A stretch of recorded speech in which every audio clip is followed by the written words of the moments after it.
LibreOffice রাইটারে ছবি যুক্ত করা সংক্রান্ত এই কথ্য টিউটোরিয়ালে আপনাদের স্বাগত জানাচ্ছি। এই টিউটোরিয়ালে আমরা শিখব ডকুমেন্টে ছবির ফাইল যুক্ত করা, রাইটারে টেবিল যুক্ত করা, রাইটারে হাইপারলিংক যুক্ত করা।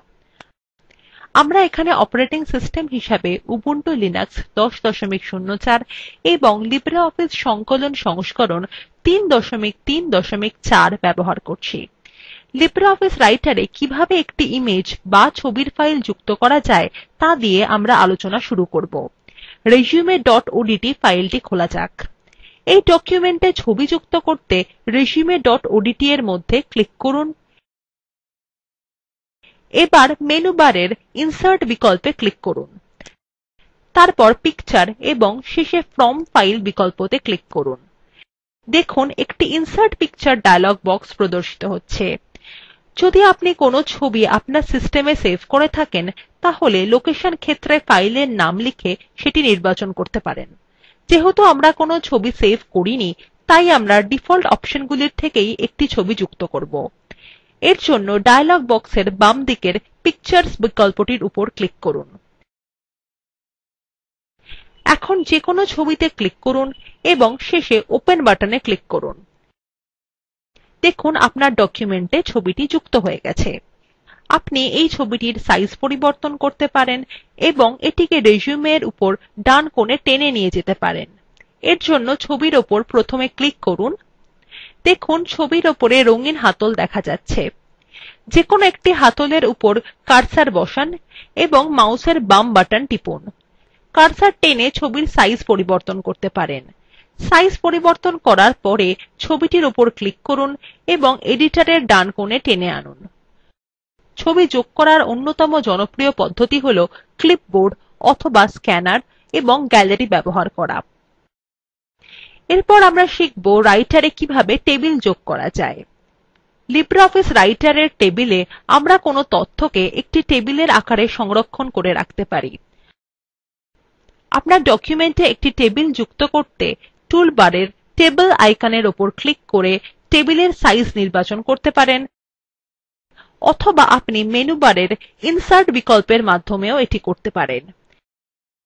তাই শিরোনাম এডুকেশন ডিটেইলস এর নিচে একটি টেবিল যুক্ত করতে শিরোনামের নিচে কার্সর বসান। মেনু বারের ইনসার্ট মেনুতে ক্লিক করুন। এবার টেবলস বিকল্পের উপর ক্লিক করুন। একটি ডায়লগ বক্স খুলে গেছে যাতে বিভিন্ন ক্ষেত্র দেখা যাচ্ছে। নেম ক্ষেত্রে টেবিলের নাম হিসাবে resume table লেখা যাক। সাইজ ক্ষেত্রে কলামের সংখ্যা হিসাবে 2 রাখুন।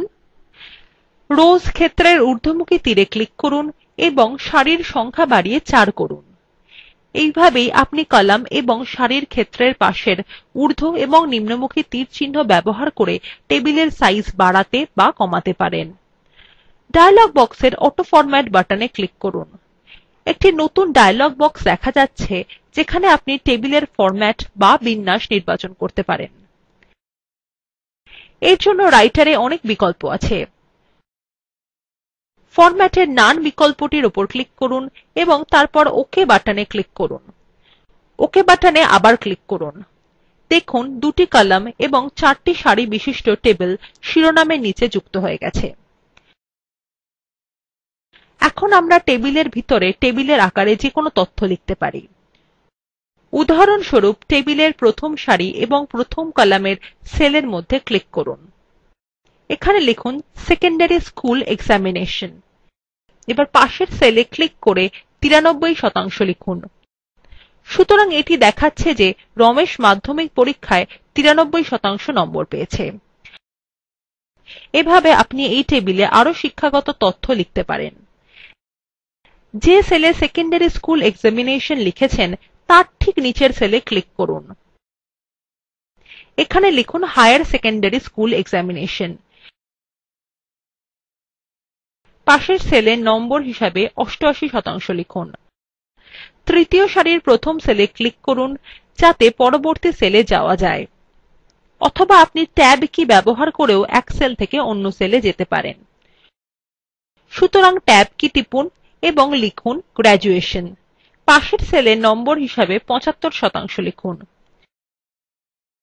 শেষ সারির প্রথম cellএ click করুন, লিখুন post graduation, পাশের cellএ 70% লিখুন। দেখুন resumeতে শিক্ষার বিস্তারিত বিবরণ নিয়ে টেবিলটি তৈরি হয়ে গেছে। এবার টেবিলের শেষ cellএ কার্সর বসানো যাক। এখন যদি আপনি টেবিলের শেষ সারির নিচে একটি অতিরিক্ত সারি যোগ করতে চান তাহলে কীবোর্ডের ট্যাব কি টিপুন। দেখুন একটি নতুন সারি যুক্ত হয়েছে।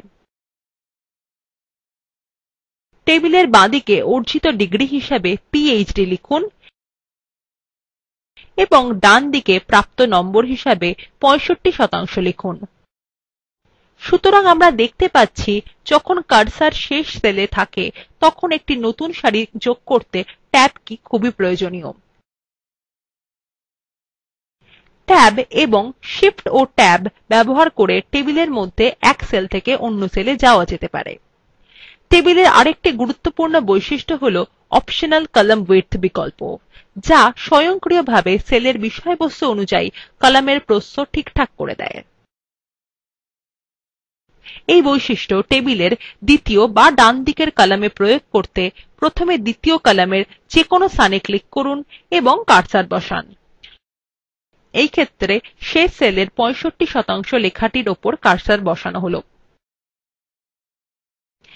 এখন মেনু বারের টেবল মেনু ক্লিক করুন এবং অটোফিট বিকল্পে যান। স্ক্রিনে যে মেনু দেখা যাচ্ছে তার থেকে অপশনাল কলাম উইডথ বিকল্পে ক্লিক করুন। দেখুন কলামের প্রস্থ নিজেই ঠিকঠাক হয়ে গেছে যাতে সেলের বিষয়বস্তু কলামে ধরে যায়।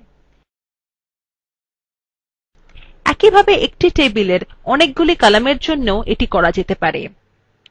আপনি আপনার টেবিলে বিভিন্ন ধরনের বর্ডার বা সীমানা যেমন সব ভিতরের ও বাইরের সীমানা, শুধুমাত্র বাইরের সীমানা দিতে পারেন কিংবা কোনো সীমানা নাও দিতে পারেন। এর জন্য প্রধান মেনুর টেবিল ট্যাবে গিয়ে টেবল প্রপার্টিস বিকল্পে যান, সেখান থেকে বর্ডার্স ট্যাবে গিয়ে পছন্দের সীমানা নির্বাচন করুন। এরপর আমরা দেখব রাইটারে কিভাবে একটি হাইপারলিংক তৈরি করা যায়।